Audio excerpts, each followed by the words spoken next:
अस्सलाम वालेकुम, मैं हूँ दिल और आप हमारा यूट्यूब चैनल देख रहे हैं नेम उर्दू बाय दिल। आज की इस वीडियो में बात करने वाले हैं तनवीर नाम के बारे में। तनवीर नाम के लड़के कैसे होते हैं, इनका मैनी मतलब और तमाम लकी नंबर और तमाम तर तफसीलात पर बात करने वाले हैं। तो आप सिर्फ प्यार से कि वीडियो लास्ट तक ज़रूर देखिएगा। सबसे पहले अगर हम इनके मैनी की बात करें तो इसके मैनी है रोशनी, नूर, मनव्वर, रोशन करना, चमक, दमक। इसके मैनी है अगर तख्लीक ज़बान के बारे में बात करें तो ये एक अरबी ज़बान का नाम माना जाता है।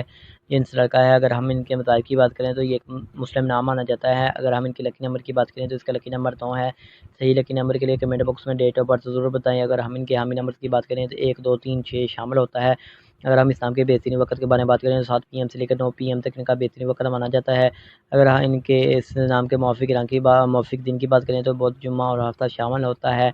अगर रसूल ज़िंदगी के मतलब बात करें यानी इस्लाम वाले लड़के कैसे होते हैं, तो आप अपनी ज़िंदगी को हमवार और बगैर परेशानियों को गुजारना चाहते हैं, आपको प्यार की तलाश होती है। अगर सियारे की बात करें तो ज़हीरा सियारे में शामिल होता है। अगर हम इस्लाम की मौफिक दाँतों की बात करें जो दाँतों में चांदी और तांबा शामिल है। अगर हम इस्लाम के मौफिक रंग की बात करते हैं तो पीला, नीला, सफ़ेद रंग शामिल होता है। अगर हम इस्लाम के मौफिक पत्थर में बात करें तो पत्थर में हीरा शामिल होता है। इसके अलावा मतवादल मौफिक पत्थर में लाजूद पत्थर, दूधिया पत्थर, सब्ज़ कीमती पत्थर शामिल होता है। तो आपसे रिक्वेस्ट है कि वीडियो लास्ट तक देखने के लिए शुक्रगुज़ार हूँ। सही लकी नंबर के लिए कमेंट बॉक्स में डेट ऑफ बर्थ ज़रूर बता दीजिएगा और हमारे चैनल को सब्सक्राइब ज़रूर कीजिएगा।